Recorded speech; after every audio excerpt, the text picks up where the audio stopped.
Bring on our first guest, Simone. He's the founder and CEO and futurist at Travel Singularity. He's going to talk a little bit about, what is this metaverse? Very good. So thank you so much for having me today. And, I'm very passionate about the topic. So just a couple of words about myself. I've been working in the travel space for almost 25 years now. But I've always been very passionate about technology, and I've always been a science fiction enthusiast. And so when this all new interest in the metaverse just exploded, I think it was at the right time, at the right place, right? It's very difficult to explain what the metaverse is in just 15 minutes, but I will try my best. So first of all, I would like to say, just honestly, brutally honestly, that I'm not a big fan of the word metaverse, right? And I always say that it is probably the worst possible branding we could come up with. Because in case you don't know, the word metaverse comes from a science fiction book, a very dystopic book from the 90s titled Snow Crash, right? And now if you read Snow Crash, you will see that there is this economic collapse, there are drug dealers, there's mafia. So it's not like rainbows and unicorns and beautiful avatars like Mark Zuckerberg is trying to tell us. So I say, why in the world have we picked that book for to rename a technology that could be a revolution? But then I started to think back, and if you remember, there was another brand that actually came straight from a dystopian novel, and that was the Big Brother franchise, the TV show, and that came straight from George Orwell's 1984. So I think that I may be wrong, and this is probably the best way to call it. Anyway, if you want to be a little more, let's say, academic with the metaverse, we prefer to refer to the metaverse as extended reality. And of course, every time we talk about the metaverse, the first thing that always comes to mind is virtual reality. And I can understand why, it's more, in a way, it's more theatrical, it's very sensational when you see something on VR, especially when you do it for the first time with a headset, right? But this is just one part of the metaverse, and probably it's not even the most important part. And I always say that thinking about the metaverse and defining the metaverse as virtual reality is pretty much like eating a wonderful pizza and thinking you're eating a raw tomato, right? And so let's get this straight. The metaverse is not virtual reality. The metaverse is several layers of reality on top of what we can see and what we can touch and so forth, right? And VR, of course, is the first things that come to mind, but you got augmented reality as well. So the physical world, and on top of the physical world, we got a second layer of reality. This could be anything from like your Google Maps, for example. When you are in live view, you can actually see the quote unquote real reality. And on top of that, you can see another layer of reality, and that's the Google direction, right? And then you got the mixed reality, where you still can see the real reality, but on top of that, you see a second layer of reality, with whom you can interact. Pokemon Go could be a perfect example of that, okay? Like you're moving around, you see a Pokemon somewhere, you can interact with the Pokemon. And then, of course, you got virtual reality. But to a certain extent, every time we got a level of technology on top of what we can feel, touch, smell, we are in the metaverse, okay? So academically speaking, probably extended reality will be a little more precise. But again, this could even create even more confusion, so we will stick to the term metaverse. But just to tell you that metaverse is not virtual reality, or at least metaverse is not only virtual reality. And it's funny what you said at the very beginning, because it's something that I always say, you know, about the fact that we cannot really wrap our minds about around the metaverse. And I think this is because we think in a very analog kind of way, you know, binary scheme.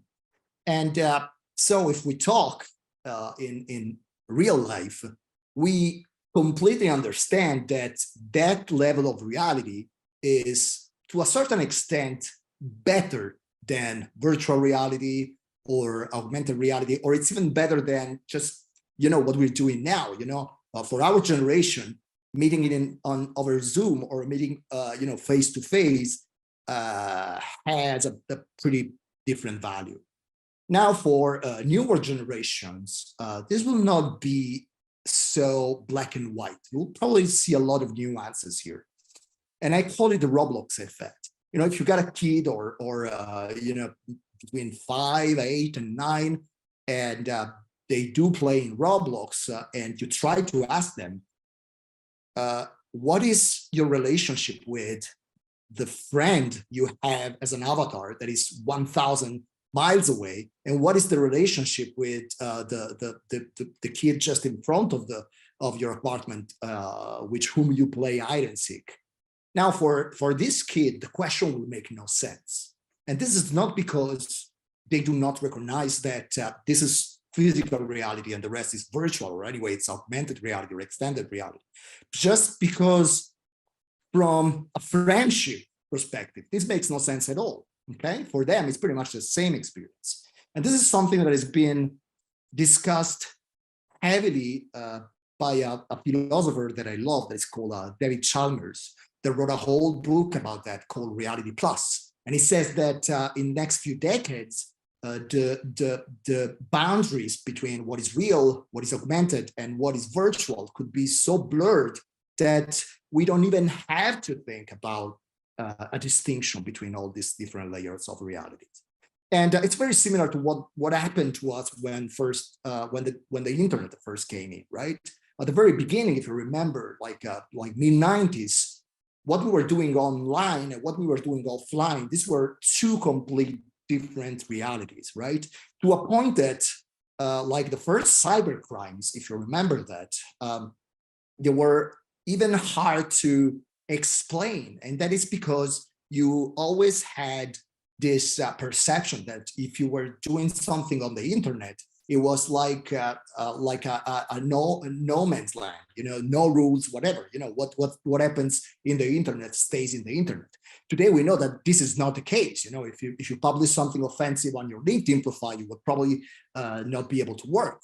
And so it does have a direct effect on your life. And this is exactly what is going to happen with the metaverse. It will just take a few generations, probably.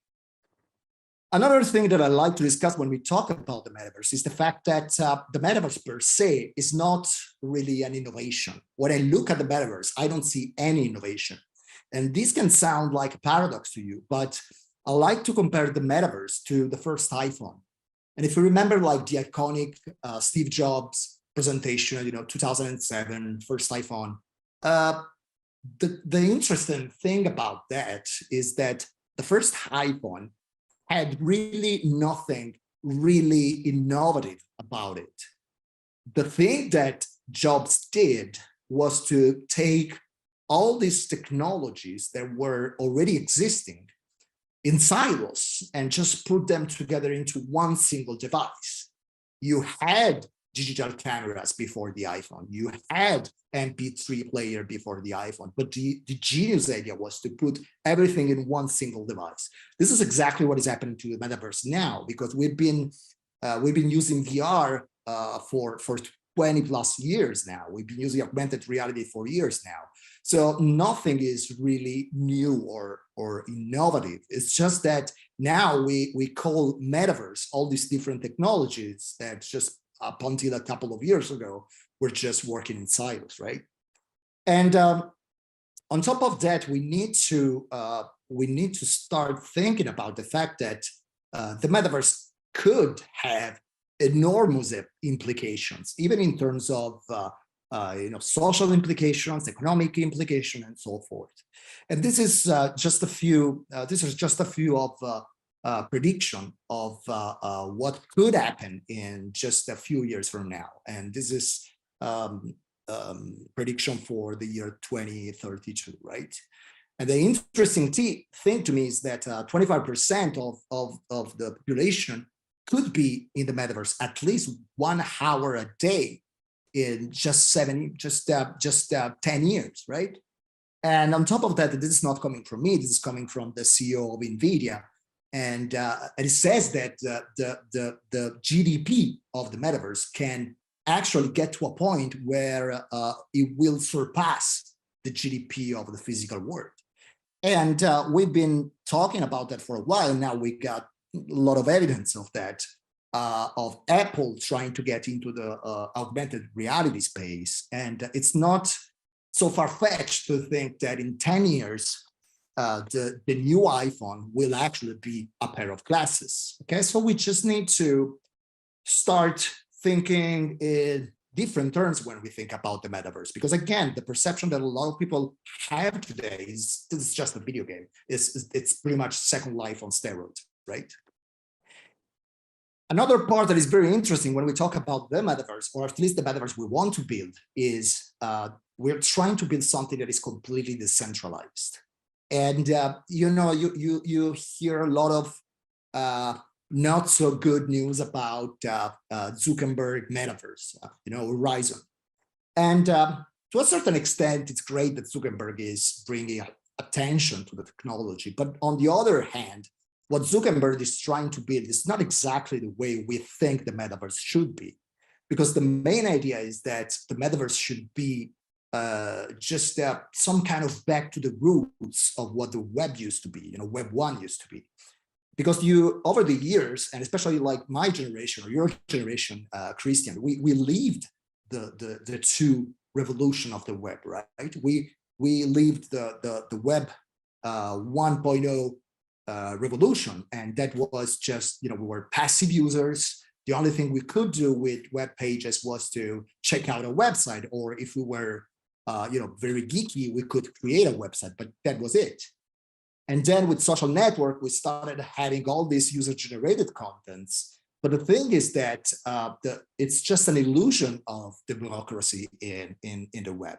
And this is because even though we are creating a lot of contents, we don't really own anything, you know. And I work with hospitality a lot, you know that. And I always say, look, you can work 20 years to be the first one on TripAdvisor. But if tomorrow TripAdvisor goes out of business, or it just decides for whatever reason to charge you to be there, or just to kick you out, you have nothing. That is the Web 2.0 paradigm. And this is what we're trying to change with the metaverse. You know, the main idea is that we can build something that is completely decentralized, and it's not in the hand of just a couple of stakeholders. And I always use this very interesting example to me, and that's an Australian artist that back in 2012 created an Instagram account called Metaverse. So now if you go like on Instagram at Metaverse, you will see this Australian artist. Now, the interesting thing is that just a few hours after Facebook rebranded to Meta, they stopped the account. And the reason was that she was, and I'm quoting, impersonating a company.